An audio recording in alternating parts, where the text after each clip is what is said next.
Welcome back to another episode of Cut Off by the Game Day. Yeah. It's Fantasy Tuesday. Let's go. Fantasy Recaps Day. Felipe, your chest looks fantastic today. Did you work out? I did yesterday. I worked out chest yesterday, so I probably it. still have the pump. I knew it. Yeah, I did chest yesterday as well. Dude, let's fucking go, man. Chest Mondays, right? Chest, is that what it's International called? Day. International Chest Monday? Sure. International Monday. I actually hate doing chest on Mondays because that's when everybody does chest. Yeah. Well, but yeah, I missed the peak hour, so I was okay. Yeah. Well, your chest looks very peaked. Dude, regardless of your head looks very peaked, bro. Oh, that's kind of you. Your bottom head. Yeah, I'm just trying to pull up the YouTube live right now, see if we get any comments in there. I see some people joining on TikTok.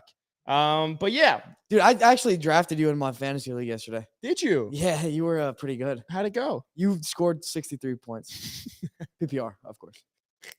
But standard, you still did all right, 49. Oh, Lord have mercy. We're feeling good. It's Fantasy Tuesday. Yeah, as a reminder, this episode happens. This episode happens every Tuesday where we recap from a fantasy perspective everything that went on, people that you should buy, people that you should sell, reacting to some of the biggest performers, the biggest duds. Nice. We'll also answer some questions. Ryder says, "Yo, what's up, boys? Cowboys on top. Cowboys on top. Cowboys on top. Yep. We Giants on bottom. We got some YouTube comments coming in from Level 2 Noob, Josh Pilecki. We'll answer some comments, so make sure to submit those below, and we'll get to them. By the end, I definitely reserved some time for us to answer questions, unlike I normally do. But we have Jordan Vanek coming on the podcast tomorrow. So make sure to check that out. He's a DFS expert. So if you're into any of the DFS stuff, make sure to go check out that episode. This dude is a fucking savant when it comes to DFS. And if you do want to play DFS, make sure to go to thegameday.com/promotions. Take advantage of all the amazing DFS offers, especially Sleeper, who has 100 times multiplier. Not many DFS offers out there do 100 times multiplier. So definitely make sure to go to thegameday.com/promotions to check out all the offers. That's a sick multiplier. We got one more actually, too. Do we? Let me see if I was you know what? Let's continue because I might have to rehash some thoughts. Okay, sure. But the first thing I want to talk about in week one, that was week 4. I take it back. The first thing I want to talk about today is what happened with that Jets game. Sunday Night Football, obviously, Jets, Chiefs. What do you make of the situation? Because to me, I think the Jets might be onto something with their fantasy assets. The Jets, yes. I mean, Zach Wilson finally looked good. But like we talked about it yesterday. We don't know if he's going to continue looking this good. Right. It was almost like if you're a manager of any of these guys on the Jets, you wanted Zach to be bad, like sacrifice 1 week so we can get another quarterback, and now all our assets are going to be better. Right. But they were better this week. Can we rely on that going forward? I don't know. I don't think you can. I'm hopeful of it. If we see Zach of the past, then no. Like I don't know if it's an upwards trend. Yeah, I don't know if you can. I mean, look, Garrett Wilson saw a team high 14 targets. Week over week, his targets have increased. Obviously, Breece Hall's usage is looking a lot better. I'm not going to sit here and say they're going to be anything close to what you drafted them to be. But I do think if you have Garrett Wilson, this is like a light at the end of the tunnel because 14 targets, I don't care who you are, who's throwing it to you, 14 targets. It's a lot. Should be able to convert some points, right? So like before this, you really couldn't get anything out of it. Breece Hall, I mean, you just look at that backfield, like that's the most electric player probably on the team, even over Garrett Wilson in terms of like when you have the ball in your hands, what you can do. So I think better days are coming for both of them. I think Breece would maybe be on like the buy low type of side of things because he hasn't had a breakout game yet. The offense is starting to get back to it. I don't think you could trust Zach Wilson, as we've talked about. Like, look, we've seen a large enough sample size to say that he is not that quarterback, the way he played.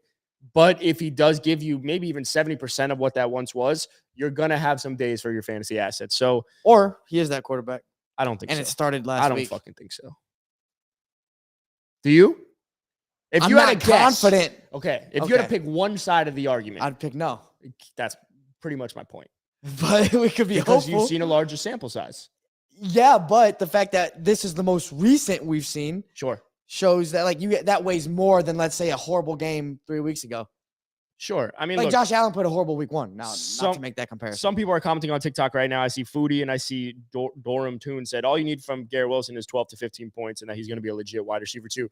Yeah, all you need is just like what are the expectations for Garrett Wilson? I think, you want to hope that these last 2 weeks, the targets are trending up. It's the right thing. So if you do have if you drafted Garrett Wilson, if you drafted Breece Hall, hopefully this is a sign for better things to come. I do think it's a sign for better things to come. I don't know to what extent. I don't know if I can go out and say Garrett Wilson is a locked in 12 to 15 wide receiver 2 type of player just yet, because you're still Zach Wilson throwing the ball. I do feel a lot more confident to say Breece Hall's value is returning. So he would be on my buy low list of guys because the breakout hasn't happened at all. Yeah. Anything from you on that? Nah, I mean, those are the two guys, right? Those are the two guys you had on your team, or like two guys that are worth anything on that team. So you're just hoping that they keep going in the right direction. I mean, it's nice that they did that against the Chiefs secondary. That's pretty good. We were just talking about that. Yeah, good secondary. And so, yeah, I mean, look, hopefully they turn up.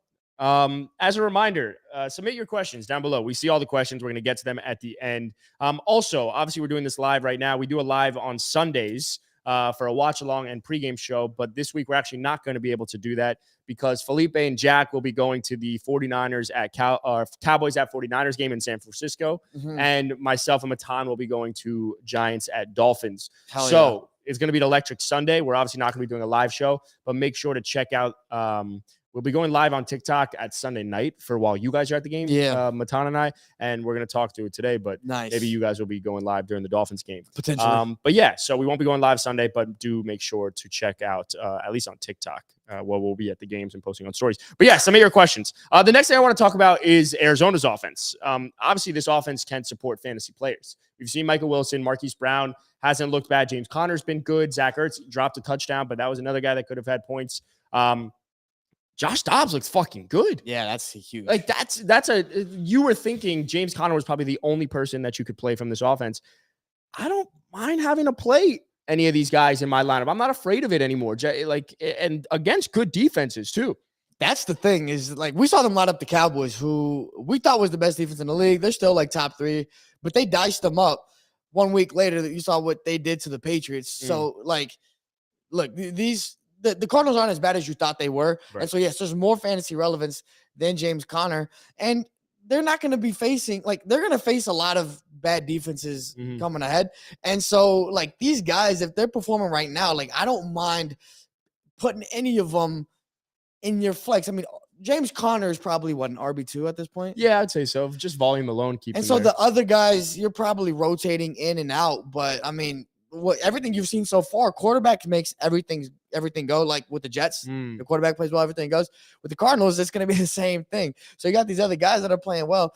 I would love to see, I mean, obviously Zach Ertz drop touchdown. I would love to see my guy Trey McBride get some more targets. You know what I'm saying? Dynasty play, future. I would like young guy, tight end. He was best tight end coming out of the draft last year. So, but I mean, I think that offense is playing well, and they're going to continue to play well. There's no reason to believe not. Yeah. Also, like, we want to talk about, obviously a lot of people are going to be looking at the waiver wire today, and we're recapping, and you can go on so many websites, even go to thegameday.com for all the best waiver wire additions. But Michael Wilson is a guy that I would look to add. Coming out of training camp, so many people, all the beat writers were high on Michael Wilson. They had Hollywood Brown, but Hollywood's never been really someone that could play like an alpha type role. He's not an X by any means. Michael Wilson at Stanford, he was a 3rd round pick, had a great game, obviously trending up from a usage perspective. And Josh Dobbs can, serve him. So I'm not going to sit here and say Michael Wilson is someone you start out of the gate. No, but he's definitely someone that you want to add. Like he is one of those priorities for me, especially if you need wide receivers in a time where it's a very, very hard time to find wide receivers. So Michael Wilson was a big one. Between Marquise Brown, Michael Wilson, and Zach Ertz, that's 27 targets. Like, but Marquise Brown 10 targets, Zach Ertz 10, Michael Wilson 7. Yeah, and so those are your guys. Yeah. And I mean, they're converting on a high clip too. 7 for 10 for Brown, 7 for 7 for Michael Wilson, and 2 touchdowns for Michael Wilson. It's also best case scenario if like Kyler's available, because Drew Petzing, who's the offensive coordinator, he was the QB coach last year for Jacoby Brissett, who had a career year with the Browns. He's a first-time OC, so it's a guy that's like clearly just playing, like, not necessarily overthinking it, right? Like versus the opposite would be like a Matt Canada, who's just trying to be dink and dunk and super simple and running the same couple plays. Drew Petzing is someone that's taking a lot of risks, and you're seeing that with Josh Dobbs. But yeah, Kyler, I mean, like, if they could pull out a couple wins, they might actually allow Kyler to come back, because I know there's been thoughts of him sitting out the whole year and trying to get Caleb Williams. But if you have any of these Arizona guys, like, it's a major plus. What's not a plus is the next thing I want to talk about, which is the broken Bengals. What the fuck do suck. you make of the Bengals? Nothing. You should trade everybody, ship everybody away. But you're not even Nah, like. you actually don't. What do you do? Guys, What do you do? Yeah. Well, let's talk about you got a couple guys to worry about probably. Maybe 3 or 4 if you want to include Joe Mixon in there. But definitely Jamar Chase, that's first round. You got him in the top 6 picks probably. Joe probably got him in the top 4, if anything. Yeah. Joe Burrow was between probably the 4th and 7th, 6th, 7th quarterback taken. So those 2 guys, you actually have to worry. Joe Burrow, I need another quarterback. If I have Joe Burrow, you can't start him right now. You cannot start him. You're going elsewhere, 100%.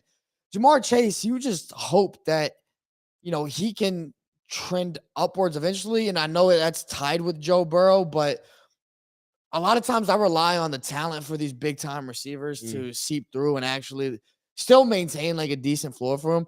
Now I haven't checked.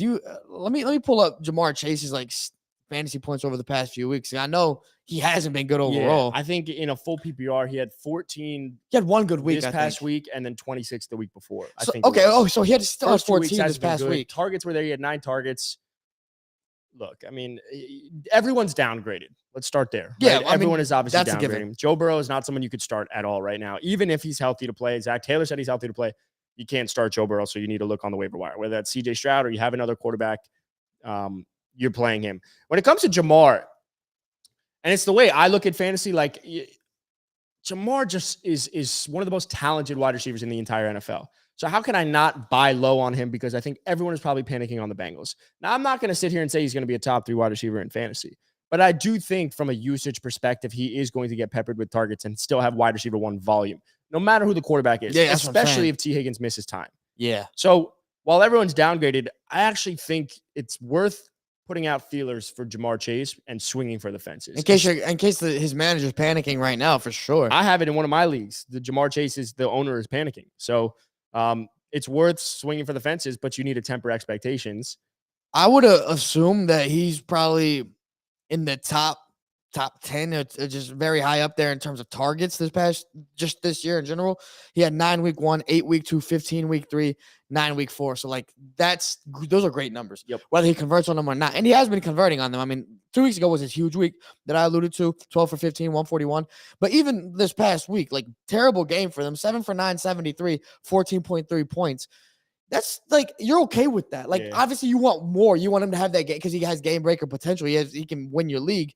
But if everything is going bad with that Bengals offense and he's still giving you 14, that's good. And I would look to trade for that. Yeah, I mean, I see a lot of people suggesting or submitting comments. One person even asked on TikTok, just joined, do they answer questions? Luke, we do answer questions. We're going to get to questions at the end, so stick around. Hopefully we hit on some of the things that you have. But we will answer every question. So I'm definitely reserving some time to answer as much as we can. But yeah, I agree. Look, you downgrade T, obviously, especially with the injury. You downgrade Joe. What's T's? I think it was a broken rib. They said T had said it's not going to keep him out as long as you might expect. But if I'm a Bengals owner, I'm very concerned. If Jamar Chase is not on my team, I look to acquire Jamar Chase. I send a low ball offer. Even if it's a guy, even though I love Brandon Ayuk, I would not mind if it was now granted, you might have to throw something else in, but if you were able to flip Brandon Ayuk for Jamar Chase, you're swinging for the fences. And I think in fantasy, what's the saying? Scare money, don't make money. Yeah. It's one of those situations. So it's a great saying. It's a great saying. But yeah, I think the Bengals are broken right now. Everyone's downgraded. The only person that's worth targeting is Jamar Chase. If you have any of these other guys, you're not going to get anything for Joe. You're not going to get anything for T. If you have Jamar Chase, I'm probably holding just the value alone is way too low. There's nothing to do with him. So, and it's unfortunate if you have T Higgins on your team because he's had some games with volume, but obviously you can't rely on that. Another person I want to ask you as your dynasty quarterback, talking about someone can you rely on, is Justin Fields back? Another big fucking game, jumped up to QB 12 on the year. He was QB 3 on the day. What are your thoughts? So he faced the worst defense he's faced so far. He started week 1 against Green Bay, then Tampa, then KC. Those are all pretty good defenses with pretty good secondaries. And so then he goes and faces Denver, a team that just gave up 70 points to the Dolphins. So we had to hope that he performed, and he did, but he outperformed even our expectations. 4 touchdowns, 335 yards, 27.9. He was the QB3 you said on the day. Yeah. So that's massive. So then what does that mean? All right, he underperforms against bad defense also to start the year, and he plays well against underperforms against good defense. and then he plays well against bad defense. So me looking forward, I mean, he's playing Washington. They're decent, more so stronger on the front seven than the back end. Then you got Minnesota, who fucking stinks. The Raiders, who stink. The Chargers defense has been all right. Like, okay. So he has some favorable matchups going forward. Yeah. And that's what I lean towards. He's always going to have his rushing upside. Mhm. And you lean on that. Like Joe Burrow, we were just talking about. Like, if he sucks, he sucks. Yep. Not even if he plays horrible, like he's not gonna have like two rushing touchdowns. Yeah, Justin Fields can have a horrible game and still give you a good fantasy performance because of his rushing upside. So I think with that, you're probably starting him still just because of the rushing upside. And then add on top of the fact that like now he's facing some mediocre to bad defenses. Now I'm starting him even more. Yeah, I mean, look, when I look at Justin Fields, and as someone we both have him in some of our leagues, I think I would put feelers out there to see if someone wants to buy off of his big day. I wouldn't overreact and be like, you sell him for absolutely nothing, because the rushing upside will always be there. The problem is the rushing upside hasn't been there, right? So he rushed for, even in an amazing game, he had 4 for 25 yards. Yeah. We had Jordan Vanek, I keep getting it wrong, on Come on the Pod, and it will release tomorrow. And he's a big DFS guy. And we asked about Justin Fields, what to make of him. And one of the big things that he said is like, Justin Fields is just processing the field super slowly. And Jordan's a guy that like was a scout, right? So it's something that he's analyzing. So for us who are playing fantasy, we don't analyze it to that extent. But if Justin Fields is processing incredibly slowly, I don't know how much you can rely on from a passer from a 4-touchdown game. So if we can get 2 touchdowns a game and maybe some more yards on the ground, I'll take it. Obviously, Justin Fields was being, able to do that last year. If I have Justin Fields, I'm putting feelers out there. I'm seeing what I can get.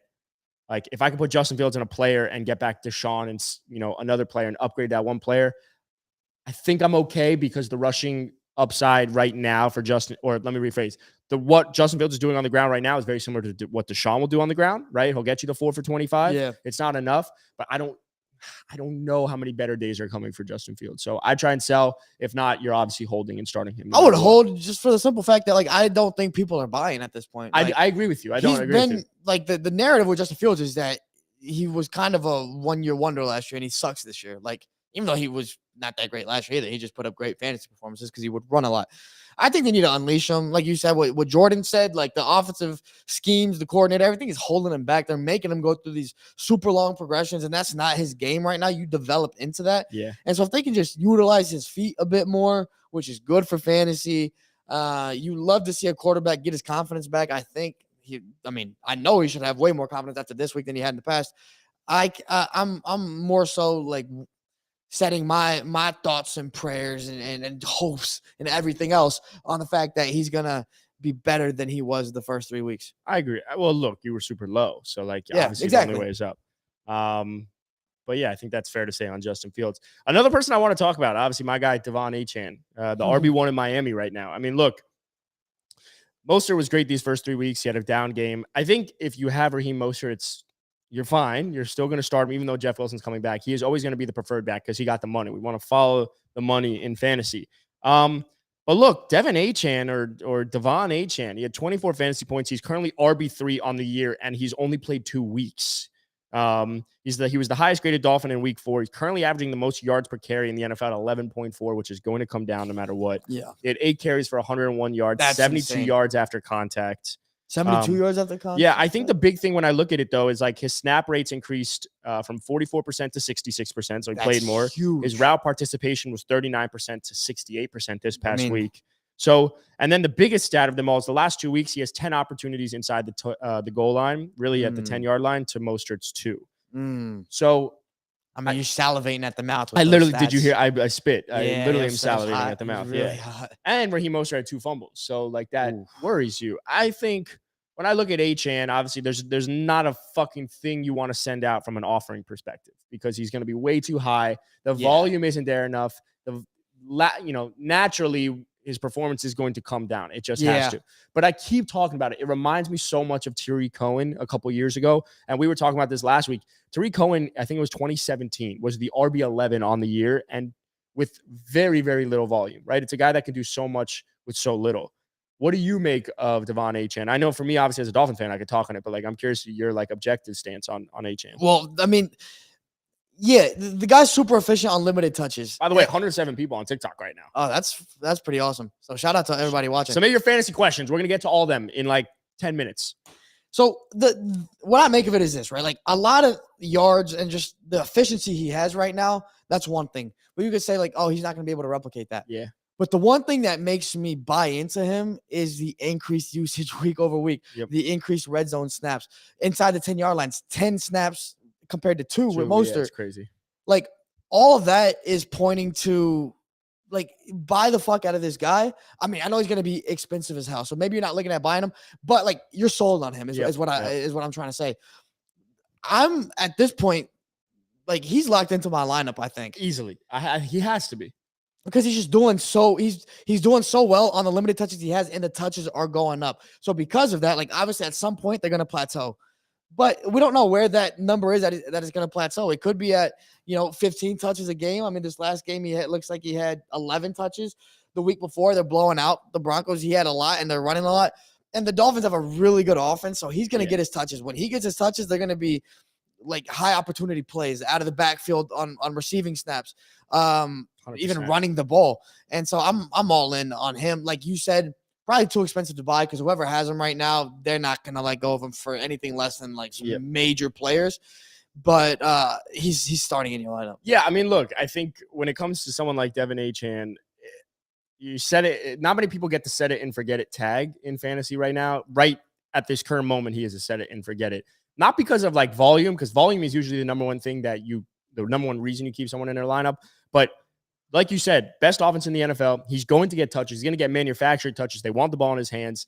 And also, you got to keep in mind, like, they were trying to trade for Jonathan Taylor, right? So, like, in a way, you want to right your wrongs by saying, like, well, we have this guy. Let's show that we don't need Jonathan Taylor. Achane is a guy that, even if I do have Achane, I might put a couple feelers out there for selling high. Like, if I could turn Achane into, like, a Bijan, I'll do it. I don't want to say betting on the talent, but he's doing so much with so little. And there's a part of me that you're willing to come down. I'm willing to trade for a higher floor. Exactly. With like Bijan, who you know what you're going to get week after week. Beautiful. I still think that Achane, like, look, he could have he's going to go down. Like we said, almost 80 points. Yeah.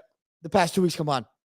He's not going to do that. Like this upcoming week, he could have 6. Yeah. And I still think that's okay. If I'm going to try to trade him, I'm going to try to trade him right now. Yeah. Like I'm going to try to get rid of him right now and try to go for a guy like Bijan or another guy, who hasn't made the most out of his touches yet, but we know that he can.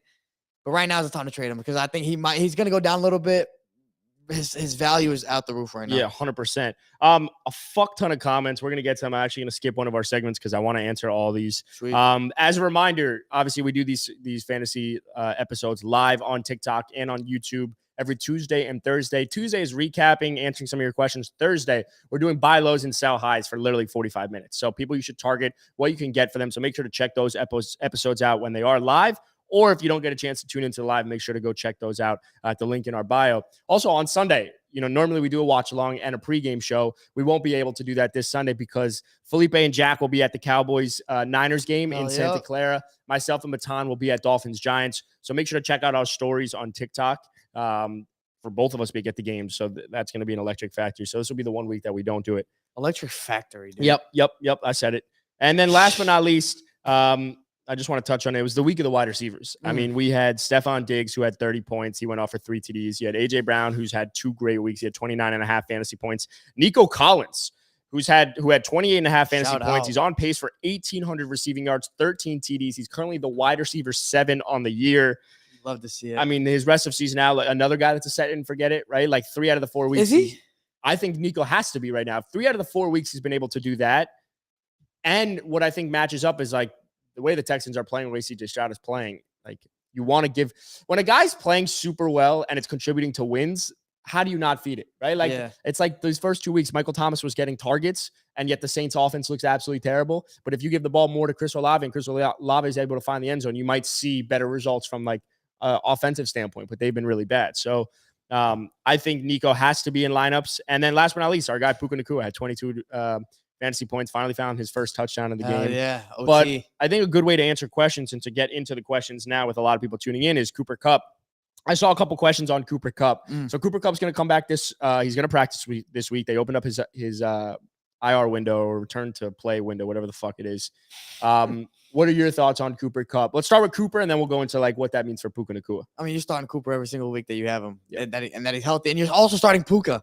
Like, I know we're gonna get into that, but you're starting both of those guys. They both are going to play well in that McVay system. Yeah. He's going to feed his guys, and Stafford's going to feed his guys. We saw the stat. I mean, Puka's on pace for the greatest receiving season ever. It's not going to happen. Naturally. But he's on pace with that. But the other guy that's in that list that he's going to beat out is Kupp and Calvin Johnson, who both played with Matthew Stafford. So this is just another guy who's benefiting from Matthew Stafford, but is also benefiting from that McVay offense.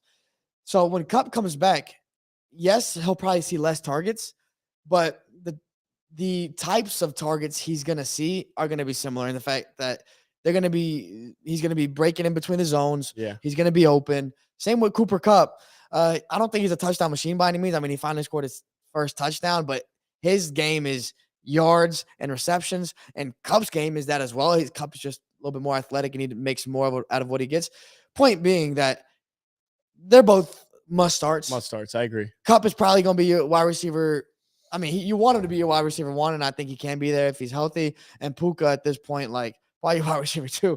It's insane. It's wild. I think a few ways to go about it is, one, if you have Cooper Kupp, let's throw some feelers out there. See if you could turn Cooper Kupp into Tyreek Hill. That's what I'm literally doing in one of my leagues right now. You can't do that. But what you saying? What added? I'm adding someone because I think Cooper Kupp can be the guy, but hamstrings are really fucking tough. I hate that. They are lingering injuries. If he injures it again, he's going to be done for the year. Yeah, there's just absolutely no way. So take advantage of the perceived value of Cooper Kupp coming back and them saying he's healthy. Someone asked, Sean McCarthy on TikTok said, do you think Puka will regress when Kupp returns, or how will Kupp make an impact? Obviously, we touched on it a little bit. I don't think Puka regresses, because if he's still seeing 13 targets or whatever the fuck it is, if that goes down to 8, that's still usage that you want in your lineup. But naturally, a small regression. Smaller, naturally. But I think it affects Tutu Atwell a lot more. Oh, for sure. A lot more. Puka's earned the trust. If you look at McVay, like the way he talked about him in the post-game presser, the way he gave the game ball to him, they want to get Puka the ball. They feel that they found another wide receiver. And in some ways, it actually reinvigorated this team, it feels like, where they found a wide receiver. So Puka and Cooper Kupp both set it and forget it no matter what. Of course. But maybe take advantage of Cooper Kupp's perceived value right now and see if you could sell him for something. Always. Let's see some other stuff. Ryan Price on TikTok says, I have Bijan Robinson. Make sure to submit your fantasy questions, by the way, down below. We're going to get to them, as many as we can. We're going to rapid fire some of them. Ryan Price on TikTok said, I have Bijan Robinson and Alvin Kamara, but I have Jonathan Taylor on my bench. Should I trade him or hold him? I have literally those 3 running backs on my team. Yeah? I have. He's asking if he should trade JT? I think he's saying, should I trade him or hold him? Yeah, Jonathan Taylor. Really, any of those guys, I guess. Yeah. So Bijan, his RB1 is Bijan's RB1, Alvin Kamara's RB2, and Jonathan Taylor on the bench. Okay. I mean, yeah, you try to see what you can get from JT. He's back practicing, I think, from what I saw. He's back in practice, yep. And he's back. And when is he going to play? I think he plays this week. Yeah. Look, like the thing with Jonathan Taylor, people are probably going to be very high on him. I think it's similar to like what you said, put out feelers, just Cooper Kupp. People are going to be high. Oh, he's back, and he's going to be that same guy he was. Jonathan Taylor is coming off a bad year. And so, like, his name is injured as well. Injured as well, but still coming off a bad year. And, like, I think his name is bigger than his production. Like, I wouldn't be surprised if he actually underperforms these next few weeks. Like, I think right now might be, at least for the first few weeks that he plays, it might be his highest value. Like, get him before he even plays. Like, let's bank on his ceiling, which is what we do during the draft. Like, when you draft in August, you're banking on everybody's ceiling. Do that for Jonathan Taylor and try to see what you can get for him. Kamara got insane usage this past week. He had 14 targets, but he only had like 33 yards. That's fine. He had 13 receptions for like 33 yards. But the targets were insane. 13 receptions is wide receiver 1 numbers. Yeah. And he's a running back. And he's probably going to get better on the ground and stuff like that. And then your other guy, Bijan's continuing to get better. And he hasn't had like a week where he's completely popped off. He's going to have that. So I would maybe bank on those guys. See what you can get from JT. See if you can get a wide receiver 1 if you need that, or a package that makes you happy. But regardless, if you don't make any moves, you're fucking set, bro. Like, I hope you have good receivers, but your running back room is awesome. Yeah, I mean, I think the way I'd kind of handle that is put out feelers. If you're going to put out feelers, make sure to point out Zach Moss's usage and what he's been able to do. Jonathan Taylor's more talented. I also think that offense has been so much better than we thought, and it's better than last year. Obviously, when they had was last year Matt Ryan? Feels like fucking years ago. Year, yeah. So that offense is way better. I think Jonathan Taylor's going to be good. What I'd probably do is hold for right now, obviously, unless you get an insane return. But you kind of want a 3 running back rotation. Yeah, it's nice. It's nice to have. Don't let go of 2. But yeah, I'd probably hold on that right now. LJ Solo said, "Was this trade fair or no?" Nico Collins and Christian Kirk for Kenneth Walker. It depends what you need. I probably wouldn't pull that right now because I think Nico's outlook for the rest of the season is so nice with CJ Stroud. And you pair, who's the second guy? Christian Kirk. Christian Kirk. Yeah, that Jags offense is a little weird because there's so many guys there, but I probably wouldn't do it. I think like the ceiling is higher with the first anyways. The floor is pretty good too. But I get it if you need a running back and you got other receivers that are doing well. Obviously, Collins is outperforming where you drafted him, so you could probably get more in return than what you spent initially. But I wouldn't do it unless you need that running back. Yeah, that's fair. Someone else also said, "Who's better rest of season?" I think it was Luke Pasick. He just said who's better, but I want to say it rest of season on TikTok. He said, "Who's better, Lamar or Jalen Hurts rest of season?" That is difficult. I'm gonna lean Hurts because of the touchdowns that he'll get. Yep. We know he's gonna get his touchdowns. That little QB sneak. Everybody trying to say like, oh, a lot of people are trying to say get rid of that, like outlaw it, like make it illegal. But then the Giants tried to do it last shove. They're calling brotherly shove. Well, the Giants tried to do it last night and they couldn't do it. So just because one team is really good at something, like Patrick Mahomes should start throwing it 70 yards down the field? No, it's stupid as hell. Jalen Hurts is gonna keep getting his touchdowns, his rushing touchdowns. And that is, 6 points off of a 1 yard run that is guaranteed is huge for Jalen Hurts. Lamar Jackson doesn't have that same upside when it comes to touchdowns, and he's just rushing it less in general than he has in the past. Still think like obviously this past week was a great sign for what we got going forward, but it's not Jalen Hurts, and the team Jalen has is better. I was just going to say that. The number one reason I'd probably take Jalen Hurts is the team around him. Weapons, offensive line, everything. Here's another interesting one, someone that you and I can both speak on. We were actually talking about it yesterday off the pod. Jaden Benjamin on TikTok said, "What are your thoughts on CeeDee Lamb?" Yeah, I don't think he's hit his ceiling yet. And I think this is the floor. Yeah, you're happy based off of like you're getting a high floor week-to-week output from him. Just the same way we kind of talked about with Jamar Chase. Like everything's falling apart around him, and he's still getting 9 targets a week, 15 targets on another week. And this is kind of what you're seeing with CeeDee Lamb. Obviously, he had a big touchdown, big play. Look, the Dallas offense it's being overlooked right now because the defense is playing so well. They're bad. They're not playing well. Mm-hmm. And it's not on any particular guy. It's really on the play call. Obviously, the offensive line issues, they're a little bit worrisome, but everybody's starting to get healthy again. What I would say with this is like you're at the floor right now. I don't think you're going to trade CD if you're looking to trade him. I don't think you're going to get the most out of what you could get from him if you held him for another like 3 or 4 weeks. He's going to have some big weeks coming forward. Totally. And let's see what they can do against this Niners defense. I think the offense could surprise some people just because they have been playing bad. It all comes down to McCarthy. McCarthy has to get his shit together. And if they actually start doing some good shit in the red zone, which they've been bad in, then you're going to look at more touchdowns for CeeDee Lamb. He's your best player. They're going to be throwing it to him. I just don't think you're going to get the value if you're going to trade for him right now. Trade him right now. I also think like why trade him? Like this is the floor. And if the floor is him getting 6 targets, 7 targets, like there's been 1 week where he's had 13 targets. There's been 1 week where he's had more than 7 targets. And the fact that you can have this type of performance with him having to be asked to do so little, keep in mind, the Cowboys are going to be, I don't want to say in shootouts, but the defense has kept that offense off the field. The defense has done what they have to do. So you haven't even seen, I think you've seen maybe 60% of what that offense could and need to be. If you have CeeDee Lamb, I feel great about him. He's a set it and forget it. He's got a safe floor right now. Bro, he's wide receiver explosion weeks. He's wide receiver 13 right now with no massive week. His best week was against the Jets. That's the week that, he had 11 receptions. I think you said 13 targets. And so, like, he's going to have more weeks like that. That was against a good defense. Don't forget that. That's against a really good defense, playing against Sauce Gardner, playing against DJ Reed, and just that defense. So he's going to have better weeks ahead of him. This Patriots team was a good defense. The Niners team is a good defense. But after that, you're playing – they got a tough schedule. So I'm not going to say it's like an easier schedule. But, again, he's at his floor. He's only going to get better. Yeah, I want to – because I see a lot of fucking comments about Devon Achane, and we didn't really answer. A lot of fucking comments. Totally unnecessary use of the F word. You said, what running backs are worth Devon Achane? I have Kenneth Walker, Josh Jacobs, Bijan Robinson.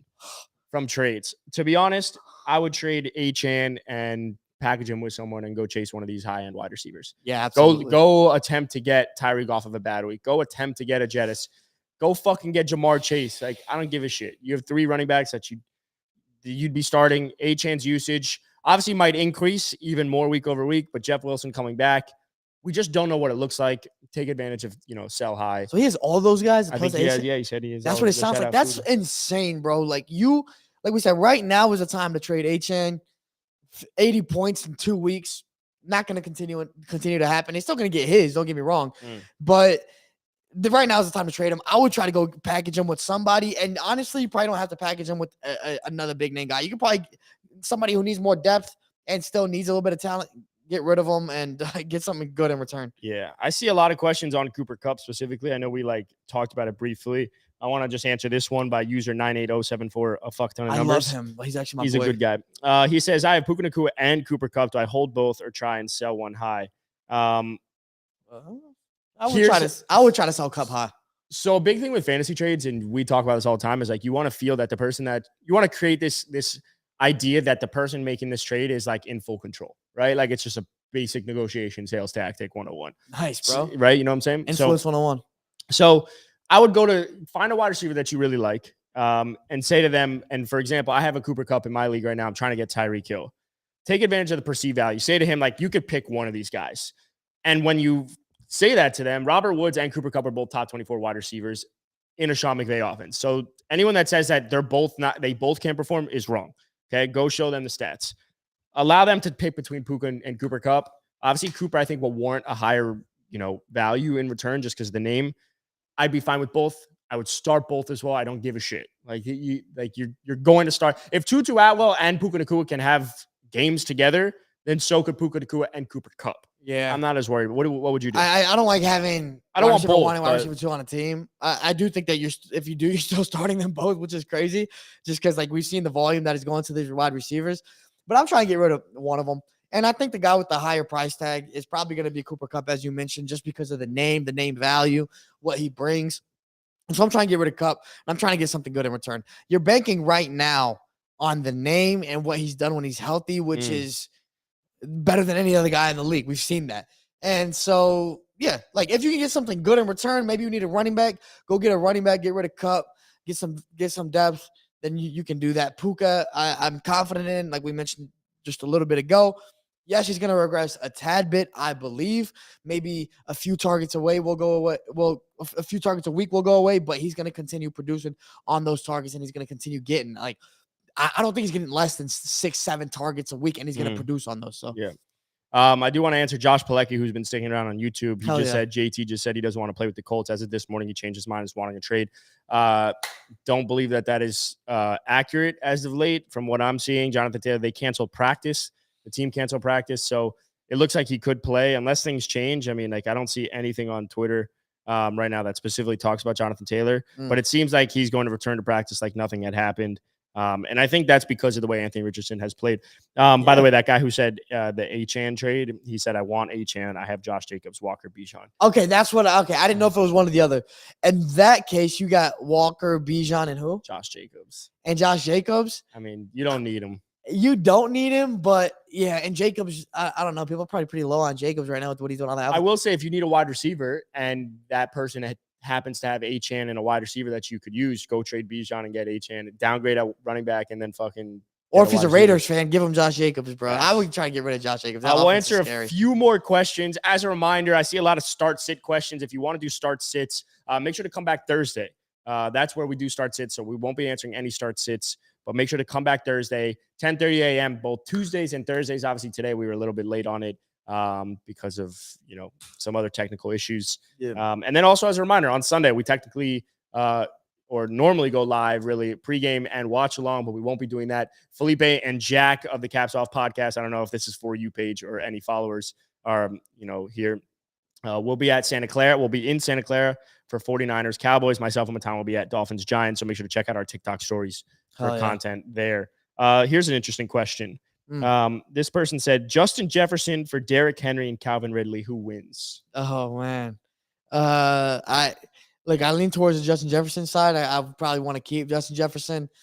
I just feel like the wheels are gonna fall off at any moment. And I'm a Henry manager in my dynasty league, but I just feel like the wheels are gonna fall off eventually. And Calvin Ridley, like a little inconsistent. Big week 1, I believe, and then after that, he's kind of fallen off.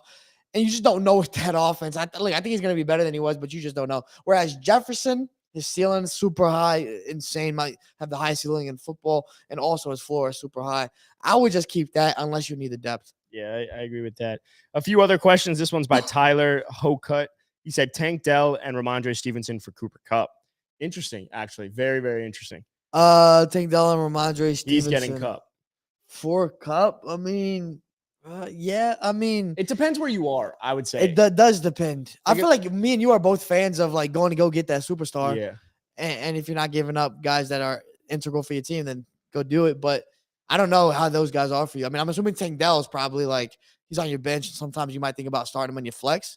And then Ramondre Stevenson is probably your RB2 or flex. Yeah. If you have other guys that you can fill in, then go ahead and do it. I would do it.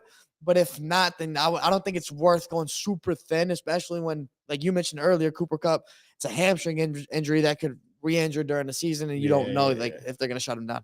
Yeah, I mean, I think gut reaction is I lean towards doing that. You and I just said, like, scare money, don't make money. You got to swing for the fences. Tank Dell, if Tank Dell had a good game this week, I'd be like, no, because clearly he's going to be used. He's going to be boomer bust. Like, he is. Nico Collins, I think there were moments where you're like, is Nico the guy, wide receiver one, or is it Tank Dell? And they drafted Tank. Tank's going to have good weeks, but Nico's their wide receiver one. I also don't want to trust anyone on that Patriots offense. Ramondre would be the only one. He's going to get touches. He's going to have days where he gets in the end zone, but that offense is abysmal. So I would take the Cooper Kupp side and swing for the fences so long as you have backup pieces to insert there. Agreed. Let's see. You need that caveat. That caveat's important. Don't go thin as hell. Oh, here's an interesting one. Louis Felipe Mercy said, "Hey, is Nico Collins going to do more fantasy points than Chris Olave this year? Is he going to have more? Who do you trust rest of season, Nico or Chris Olave?" That is a phenomenal question. Shit, fuck it. I'm gonna go Nico. I don't mind that. Yeah, I'm gonna go Nico. Like, who's a better receiver? Probably Olave, I think. And the reason I say I think is because I think Nico has actually proven how good he is. And he was a high draft pick too. 2 years ago, I think he was a 2nd round pick.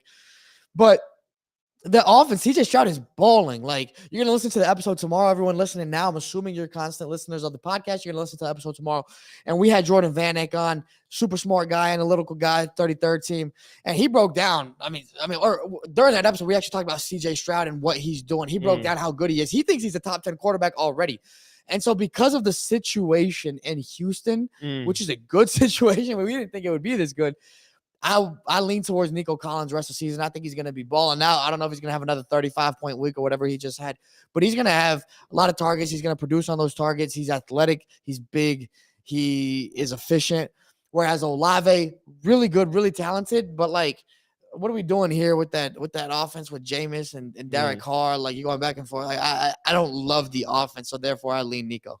Yeah, I probably. It's close though. It's closer than people think.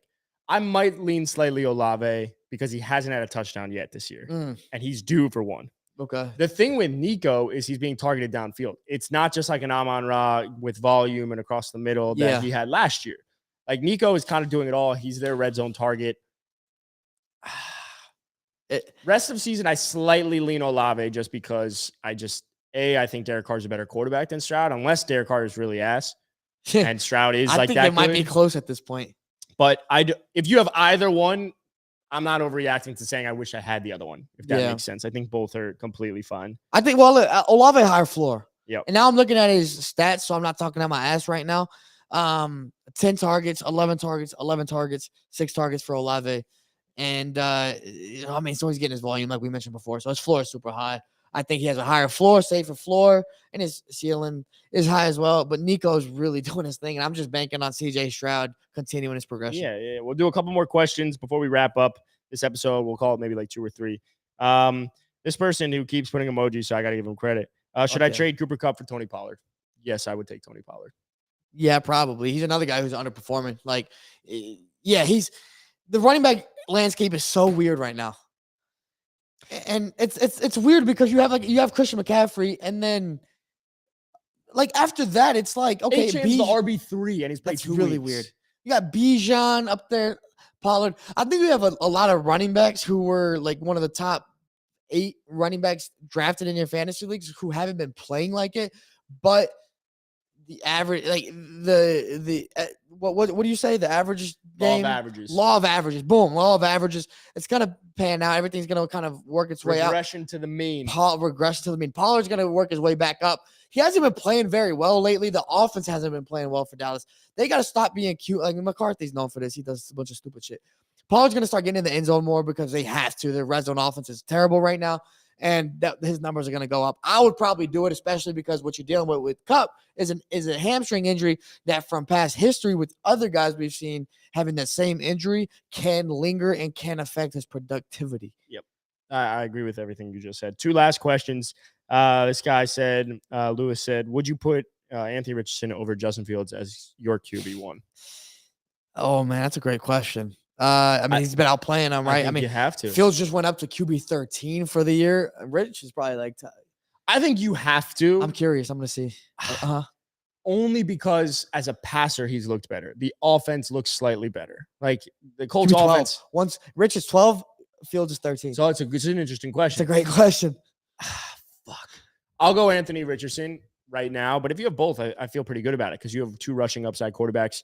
I lean Anthony Richardson right now. He's played well. He's made some crazy fucking throws. He's a physical specimen. The problem with Justin Fields is like he had 1 game, and the Bears are the Bears. I think I trust the Colts more. And Shane Steichen worked with Jalen Hurts. If Shane Steichen can get Anthony Richardson to be even 80%, which is what it looks like right now, of what Jalen Hurts was last year, you're going to have a fantasy winning quarterback. 80 might be pushing it. You don't think you can get 80%? Not even, but like as a runner. Oh, as a runner? I thought you just meant 80% of what Hurts was last year, period. No, fantasy. I'm saying fantasy-wise. Okay. Yeah. Designed runs inside the 10. Yeah. The type of volume that's going to lead to points. Yeah, no, I see it. I'll go on the other side. Like I said, I think it's bang, bang. I'm going to go on the other side with Justin Fields. I think he is going to progress. Like, there's no way around it. He had a great week last week after 3 horrible weeks that people were talking about him getting benched. They're not going to do that, and he played great last week. I think he's going to carry that forward. I lean towards Justin Fields. We know what he can do when his rushing upside is there, so I'm going to lean there. That's fair. And last but not least, this will be the last question. Got to end it on the Dolphins. Shout out to Level 2 Noob and Josh Pilecki, who's watching on YouTube. Fuck yeah. Both have said, why are we talking Stroud? This is a Dolphins podcast. Fix it, Adam. So I'm going to fix it right now. Is Raheem Mostert still startable in fantasy? As startable in what, like, potentially if you're debating between some guys that your flex, maybe Mostert could potentially work his way in there. I mean, I don't think he's a must start by any means. And right now, like, it's looking worse for him. Every week it's looking worse for him. Achan's getting more usage, which obviously doesn't bode well for him. Doesn't mean he can't make the most of the usage he gets because he's an explosive player. But like you mentioned, 2 fumbles this past week. Yep. That's not good. I think McDaniel's the type of coach to overlook that and, like, still get touches, he's a smart guy, and like he's not old coach in like 2005 would be like, you're not getting the ball for 3 more weeks. But I think he'll be okay. I just think that, like, he's probably a flex play for you. And if he is a flex play for you, then there's probably some other guys that warrant looking at, like a Nico Collins, like we just mentioned, who probably is in your consideration as well. There's guys in that realm. So yes, maybe, but maybe not. I'm going to still start him only because 1 bad week. I understand Achan. Raheem's still going to get goal line touches. I get Jeff Wilson's going to coming back this week. He's going to get eased in. Let's not overreact to 1 week. Obviously, Mostert's the guy that they prioritized. He's the one that almost took the disrespect, and by them trading or trying to trade for Jonathan Taylor, let's not overreact to 1 week. Like, he's still, especially against good Giants team and then the Panthers coming up, those are 2 matchups I expect Raheem Mostert to find the end zone in. They should get back on track. I think you could start him right now. I still think I would still start him. Is he a flex? Yeah, I would consider him like an RB2 as well. Is he an RB2? Because he's still, like, look, it was a bad day for the offense, right? Like that shit happens, but he's still going to get touches, right? And unless Achan jumps up and has like a 75% usage rate, like, and goes up from 66% or whatever it was, like, I just don't see that happening just yet. Yeah. I'm going to go with Raheem. The only thing I'm going to combat you on here based off of what you said, because I agree with you, and the offense is great. I think you lean on the offense, and if he gets in the end zone, he's good. But what I will say is, in terms of the Dolphins prioritizing and Mike McDaniel prioritizing the guy, like, this is the guy they prioritize. I mean, we've seen him with the Niners when he was with the Niners, and they they draft a running back and he's supposed to be the guy, and then this guy that was undrafted starts playing well, and then they ride the hot hand the rest of the year. I don't think McDaniel's the type of guy to kind of I think he's the guy to cut his losses as soon as he sees them. Like, okay, this guy's playing better, we're gonna go with this guy. And that would not work in Raheem Mostert's favor the way that Achann's playing. That's the only thing I'll say. I think the offense is really good. You'll be fine if you play him into your flex, maybe your RB2 if you're a little thin there. Regardless, if you have anybody on the Dolphins offense, then I think you're okay. Yeah, it's hard to bench anyone. But this was fun. As a reminder, if you have any other fantasy questions, make sure to go follow the Felipe Fontes on Twitter or TGD Tabs on Twitter. You can ask your questions there. Oh, yeah. Also, as a reminder, make sure to take advantage of all the DFS options available by going to thegameday.com/promotions. If you're a DFS guy, Sleeper's got a crazy multiplier right now. They're 100 times multipliers, so make sure to use the code TGD, I believe it is. And you can find that by going to thegameday.com. And last but not least, Thursday, we'll be back to do another Fantasy Live episode where we'll be answering a bunch of trade questions. So if you have buy lows, sell highs, people that you want to attempt to get, people you want to trade away, make sure to come back. We'll answer every question then.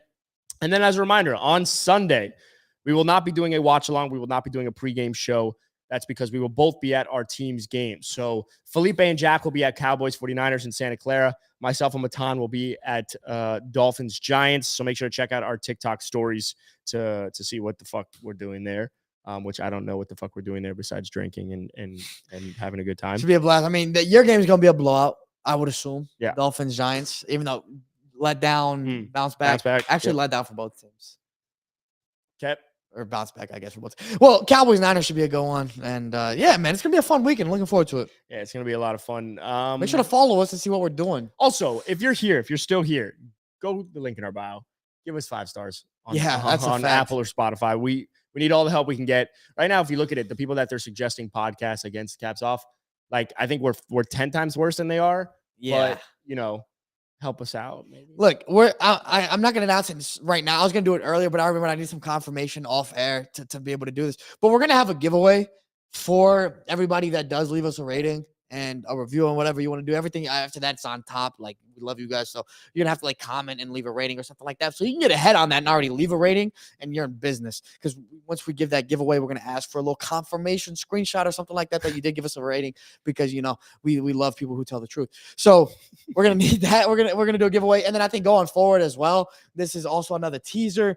We're going to be doing some fun, kind of like games based off of, and giveaways based off of the ratings that they give. I haven't even talked to you about this. Yeah, I didn't hear this. But kind of like during live streams. Little live streams, like for every rating y'all submit, for everything y'all do, whatever we determine that metric is, we might eat an extra pizza slice or something like that, or we may add extra $5 in the pot, and it just keeps going up, and then eventually, however many goes up there, if we get fucking $200, then we're gonna give that away to somebody. We're gonna do a lot of. We're gonna gamify your abs. We're going to make you lose your abs. We're going to gamify Real Talk, the live stream. So, so stick around and stay tuned with our lives, because we're going to be giving y'all some of the goodies. All right. Well, make sure to check out the episode tomorrow with Jordan Van Eck, DFS expert, especially if you have Justin Fields. You won't want to miss what he has to say. So we'll see you tomorrow. Bye. See you.